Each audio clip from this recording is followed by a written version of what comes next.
It is so nice to plant the one thing that has no other purpose but to bring you joy. Everyone just loves this when we bring this to the markets. They can't believe that we have this. It's always hard when you want to eliminate, like you want to kick them out to make space for more, but then you always invite them back in. You remember how pretty they are. Last year we were jumping back and forth between the two fridges for flowers. And this year we kind of took over fridge one. When I first started investing in the dahlias, I definitely kept it on the down low from Luke. It's such a good flower for like weddings, events. People just freak out at markets. It doesn't even have to be anything else in the bouquet. It's just dahlias. One flower, one tuber, and next year I'll get maybe 7 or more tubers. And now it does feel like a collection with dahlias. It's definitely its own thing where you get addicted to, and you want to, and you could really nerd out. You could look into breeding and everything else. And so it's just a little thing on the side I do. Yeah.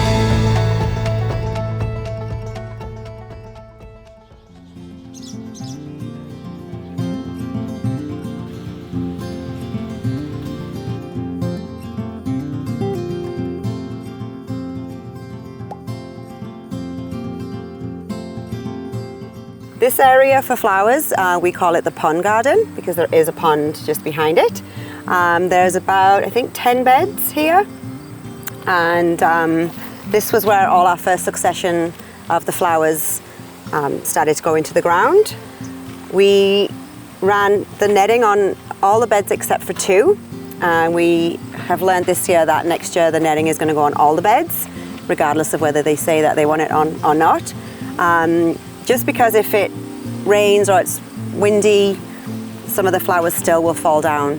We've lost a few flowers to that already. The netting's great because as the flowers grow, we literally just walk along and adjust it, and it keeps the flowers nice and straight, all the stems straight, because we don't want, we need that for the bouquets. We don't want anything to be out of shape. Another thing that we've started this year is that we're going to, when one succession is done, we're actually just removing it right here, as you can see. The landscape fabric is already down, so is the netting. We just went along and sprinkled some more compost, and then we were able to put our new plantings in, so this would be our second or third succession. Super easy rather than waiting for the whole bed to be done. And ripping this out takes maybe 10 minutes. So that's really helped get everything in the ground on time this time, because sometimes we found they were sitting in the cells for too long. And then this flower garden will keep us going till October. Trying to keep up on top of the weeds is sometimes a challenge, but on my daily tour at the beginning of the week, I just make sure I know which areas I'm going to lose, and if I really want those flowers, then that will be my first task of that week, is to weed that area to keep them going. What are a couple of the things we have here? This is larkspur. We'll go to the nicer ones, shall we? These are all dead. Which one? This pincushion? Yeah. These are pincushion flowers here. We have a few different varieties and colors. And then beside you have the larkspur, which we've been really loving this year. And then we have feverfew, which we don't know if it's a soil deficiency or not, but they're short, and we're kind of figuring out, is that us, or so next year we'll try it again, just with some more heavy compost.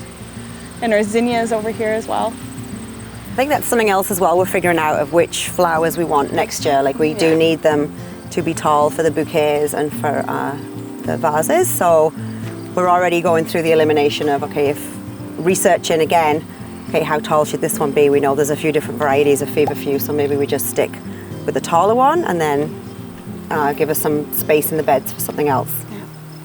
It's always hard when you want to eliminate, because then when it's time to... Yes.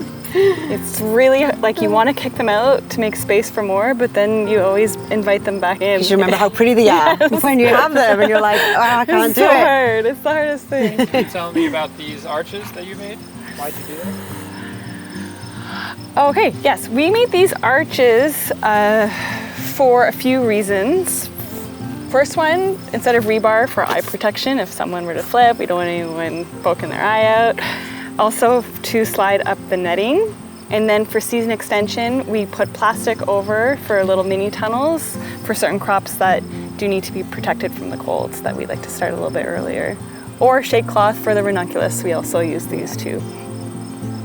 Solves a lot of problems in one. It is maybe the best thing, and as we've been growing and expanding, we're just realizing it takes a bit of time in the spring when everything seems so busy, but it's truly worth the time because it just saves you for the rest of the season. Yeah.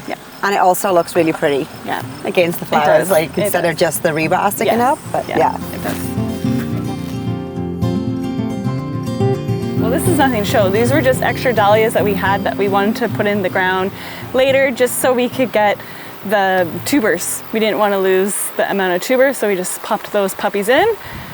And then we have our eucalyptus here, which we are so excited to do it the Institute's way of trying to do the smaller planting of the 6 inches apart. Like, we just see, as we're watching your course more, we're just seeing so much more opportunity to grow more flowers on the space that we have. Like now I look at this and I'm like, it's beautiful, but imagine if there was like 100% more flowers and eucalyptus plants there. So yeah, that's exciting for next year. Yeah, we're seeing that everywhere. Yeah.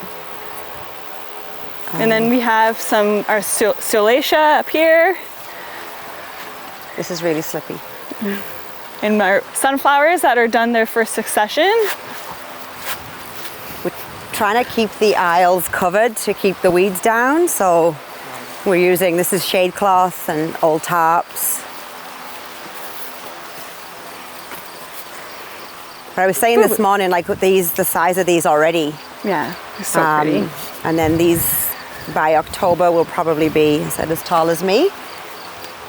And the longer branches is where we harvest from, and everyone just loves this when we bring this to the markets. They can't believe that we have this. So we doubled up this year. Yes. But then next year when we do the smaller spacing, we'll have even more. Yeah. Maybe in a tunnel. Yeah, Dana? in a tunnel, yes. Yeah. Tunnel, please. In a tunnel. Tunnel, right? We will have a tunnel next year for flowers, for sure. Yeah. The Solacea we didn't net this year. It doesn't call for netting, and also we kind of we were kind of out of netting and posts, but so far it's doing good. Maybe I don't know, would we net it? Yeah, it feels very solid. I feel like it's fine. I think like I always try to have this one as a netting zone. Yeah, perfect. So then it's just easy to organize. We have lots of This is so beautiful. Oh, our dahlias too. Yeah. Hey, you want to do the dahlias first? Do you want to go? Yeah. So you do have a flower in a tunnel. We do. The dahlias have their own little thing here. That's true. This is so in the spring we put 600 tubers in the ground. Yes. And quite a high percentage of success. We're still trying to navigate how we could get blooms earlier. With dahlias, they're so beautiful, but I feel like their bloom time is so short. So do we start them in like February and then pot them up and then transplant them, and then we're competing with space in the greenhouse where vegetables need. So it's really hard. That's where there's conflict between veggies and flowers, where we could be doing way earlier starts for a lot more crops, but at this time the veggies, they do get priority at that time. It's such a good flower for the like weddings, events. Mm-hmm. People just freak out at markets. It doesn't even have to be anything else in the bouquet. It's just dahlias. They're beautiful. And I love working with them. But they're showy. Yes. Yeah. And they're the last one surviving on the farm when everything else is going. Yeah. They're still going. Yeah. Yep. How did you feel about the initial investment for dahlias? When I first started investing in the dahlias, I definitely kept it on the down low from Luke. So it was good. I just did it kind of slow. Find out now.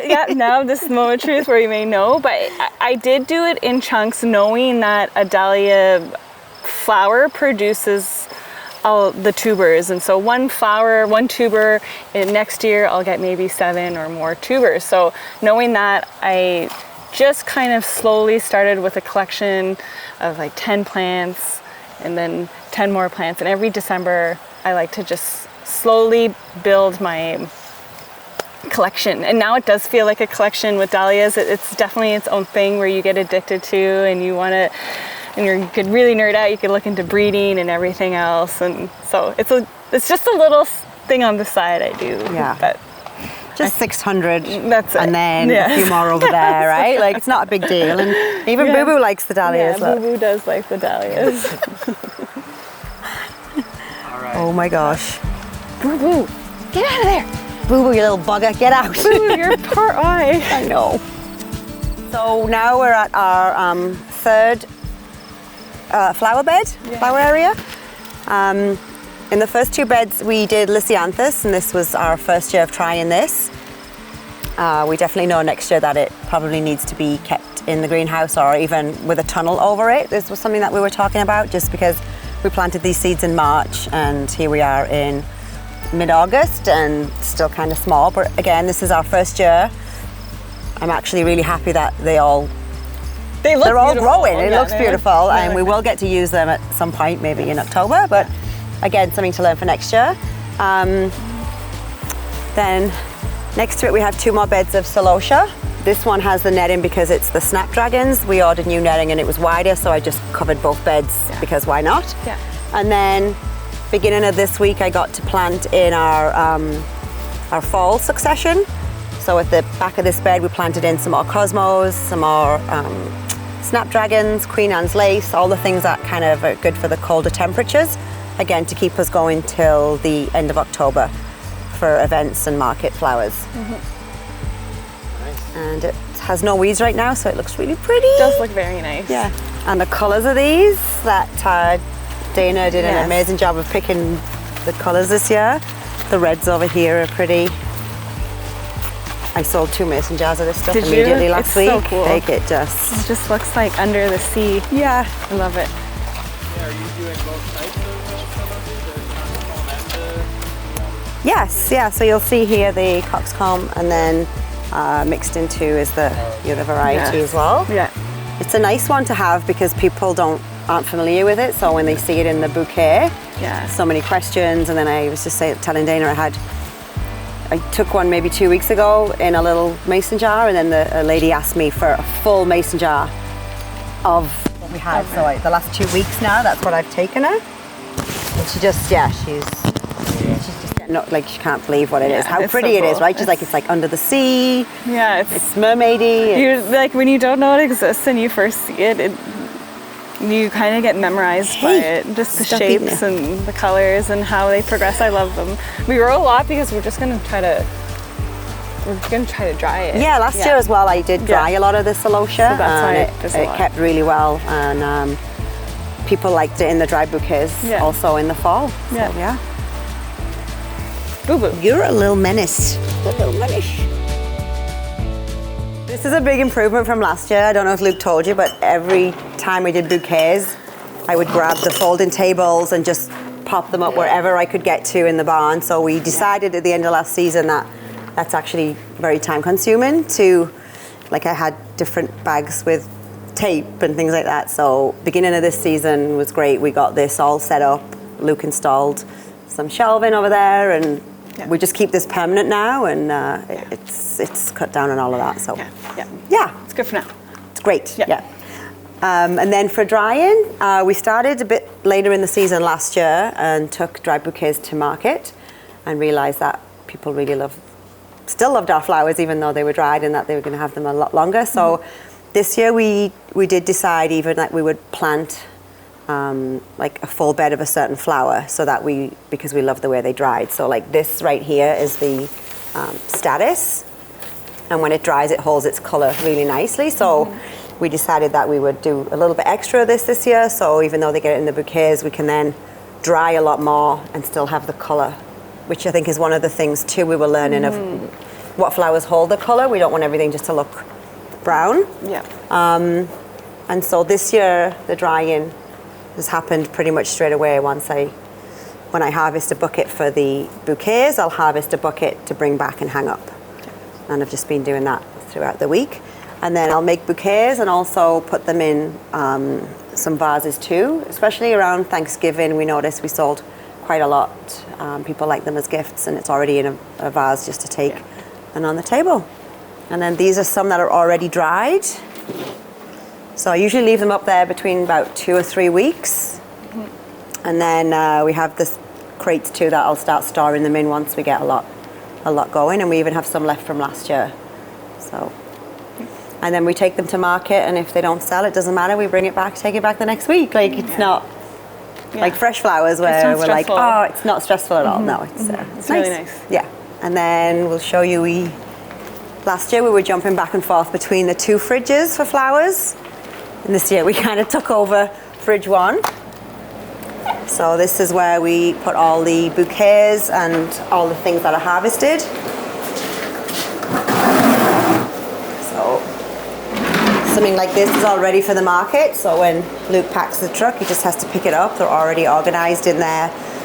Certain price points are all the same. And he just has to literally lift it out and put it on the table at the market.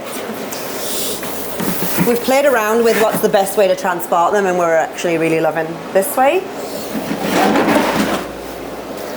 So I have the 2 tables set up, and throughout the week as I harvest, just bring them in and then organize them with where they're going to go, whether it's CSA, weddings, events, markets. I think that's it. It's a very pretty fridge. This is the one that the crew go into when they just want to feel better. A little break. Come on, Boo Boo. Let's go. Come on, Boo Boo. It's like a little shadow.